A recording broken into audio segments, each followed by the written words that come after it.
જી નમસ્કાર, હું ટીઆર જાદવ. અમારી ચેનલમાં ફરીથી એક નવા વિડીયોમાં તમારું સ્વાગત છે. મિત્રો, આ વિડીયોમાં વાત કરીશું ગુજરાત ગૌણ સેવા પસંદગી મંડળ દ્વારા જે નવી ભરતી જાહેર થઈ છે, આઈટીઆઈ સુપરવાઇઝર ઇન્સ્ટ્રક્ટર દિવ્યાંગ ઉમેદવારો માટે. તો એના સિલેબસ વિશે ચર્ચા કરીશું. તો સિલેબસ શું છે, તો તેના વિશે સંપૂર્ણ ડિટેલમાં ચર્ચા કરીશું.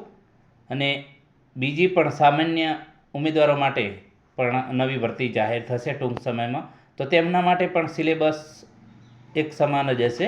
તો ચાલો મિત્રો, તો સિલેબસ વિશે ચર્ચા કરીશું. તો મિત્રો, અહીં જે નોટિફિકેશન જાહેર થયું છે, તો એ નોટિફિકેશન પ્રમાણે અહીં તમે જે સિલેબસ જોઈ શકો છો, જેમાં વાત કરીશું OMR આધારિત પરીક્ષા હશે, જેમાં MCQ ટાઈપની પરીક્ષા હશે. પાર્ટ એ અને પાર્ટ બી. પાર્ટ એમાં વાત કરીશું તાર્કિક કસોટી ડેટા ઇન્ટરપ્રેશન, જે 30 માર્ક્સનું હશે, ને ગાણિતિક કસોટી 30 માર્ક્સ, બંધારણ, વર્તમાન પ્રવાહો, અંગ્રેજી અને ગુજરાતી કોમ્પ્રિહેન્સિવ 30 માર્ક્સ, ટોટલ 90 ગુણનું હશે પાર્ટ એ. પાર્ટ એમાં તમારે 40 માર્ક્સ ફરજિયાત, મતલબ કે 40% તમારે ફરજિયાત, એટલે કે 9 ચોક 36 માર્ક્સ તમારે ફરજિયાત લાવવાના રહેશે. બરાબર. તો એ પ્રમાણે તમારે આ જે છે 90 માર્ક્સમાંથી તમારે 36 કમ્પલસરી લાવવાના રહેશે. એ રીતે પાર્ટ બીમાં જે સંબંધિત વિષય મિકેનિકલ, ઇલેક્ટ્રિકલ જે પણ વિષય હોય એના રિલેટેડ પૂછવામાં આવશે, એટલે કે તમારું ટેકનિકલ 120 માર્ક્સનું. તો એમાં તમારે 40% લાવવાના રહેશે. 12 ચોક 48 માર્ક્સ આમાં તમારે ફરજિયાત લાવવાના રહેશે, અને 36 આમાં. બરાબર. તો આ રીતે બંનેમાં 40% ફરજિયાત લાવવાનું રહેશે. જો એકમાં 40%થી ઓછા હશે, બરાબર, ગમે તે પાર્ટ એ અથવા તો પાર્ટ બીમાં એકમાં ઓછા હશે, તો તમે ફેલ ગણાશો. બરાબર.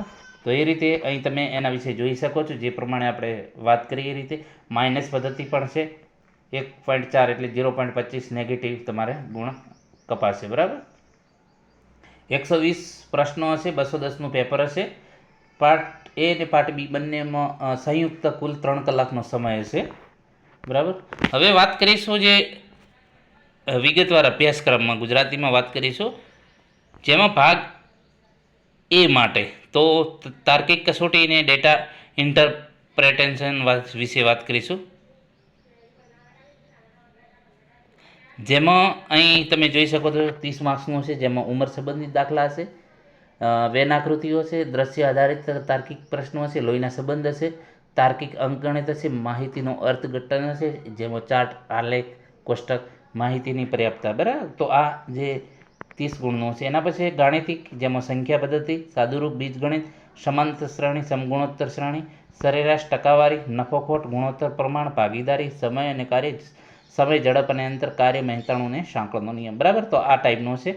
હવે ભારતનું બંધારણ 10 પ્રશ્નો છે, 10 ગુણના, જેમાં બંધારણનું આમુખ, મૂળભૂત હકો, રાજ્ય નીતિના માર્ગદર્શક સિદ્ધાંતો, મૂળભૂત ફરજો, રાષ્ટ્રપતિ, ઉપરાષ્ટ્રપતિ, રાજ્યપાલની સત્તાઓ, ભૂમિકાઓ અને જવાબદારી, સંસદીય પ્રણાલી, ભારતીય બંધારણમાં બંધારણીય સુધારા, ભારતીય બંધારણમાં જે કટોકટીને લગતી જોગવાઈઓ, કેન્દ્ર રાજ્ય સરકાર વિશે સંબંધો, ભારતમાં ન્યાયતંત્ર અને સંવિધાનિક સંસ્થાઓ વિશે. બરાબર.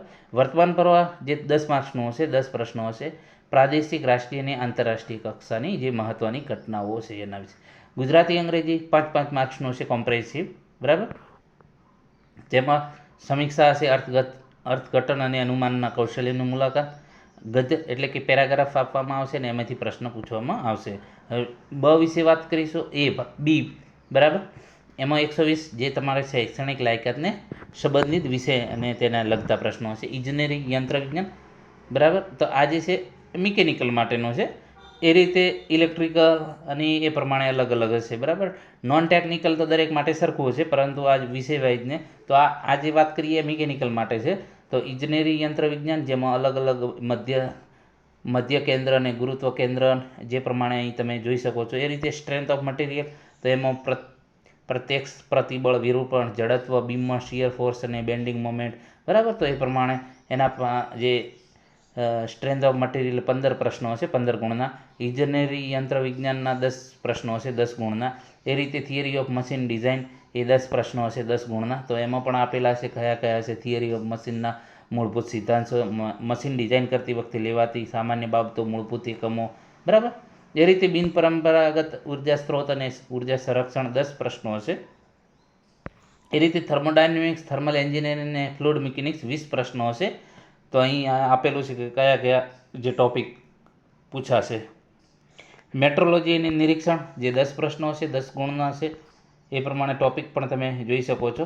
મટીરિયલ અને મેન્યુફેક્ચરિંગ એન્જિનિયરિંગ 10 પ્રશ્નો હશે 10 ગુણના, જેમાં અલગ અલગ જે ટોપિકો આપેલા છે તમે જોઈ શકો છો. Computer added design and computer added ઉત્પાદન 5 પ્રશ્નો હશે 5 ગુણના, જેમાં અહીં તમે જોઈ શકો છો કેડ વર્ક સ્ટેશન, ગ્રાફિક પેકેજીસ, પ્રકારો અને લાક્ષણિકતાઓ, જે ભૌમિતિક મોડેલિંગ, વિવિધ કેડ સોફ્ટવેર, બરાબર.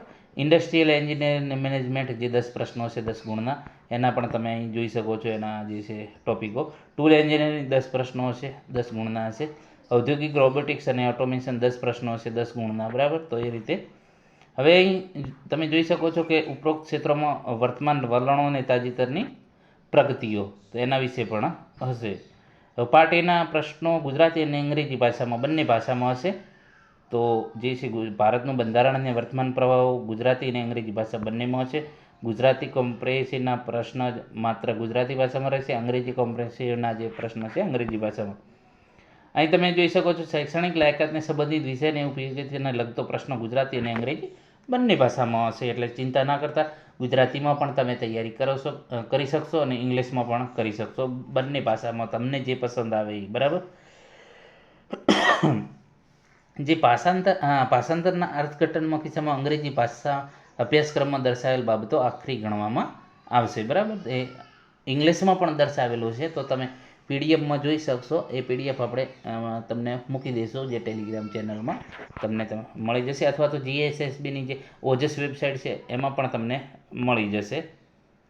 તમારે ગુણભાર મતલબ કે અહીં તમે જોઈ શકો છો એ પ્રમાણે નેગેટિવ માર્કિંગ પણ છે, અને તમારે જે છે બંનેમાં 40 ફરજિયાત લાવવાના રહેશે 40%, બરાબર. જે પ્રમાણે વાત કરી. તો મિત્રો આજે છે જીએસએસબી જે નવી ભરતી જાહેર થઈ છે, આઈટીઆઈ ઇન્સ્ટ્રક્ટર, સુપરવાઇઝર ઇન્સ્ટ્રક્ટર, તો એ માટેનો સિલેબસ છે. તો મિત્રો સિલેબસ પ્રમાણે તૈયારી કરજો, ચોક્કસ તમારું સિલેક્શન થઈ જશે. અને આના વિશે વિડીયો પણ જો તમે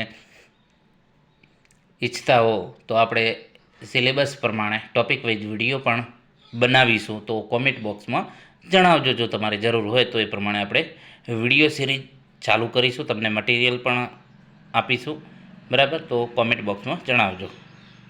કારણ કે હું મિકેનિકલ એન્જિનિયર છું અને મિકેનિકલના રિલેટેડ મારી પાસે ઘણા મટીરિયલ પણ છે.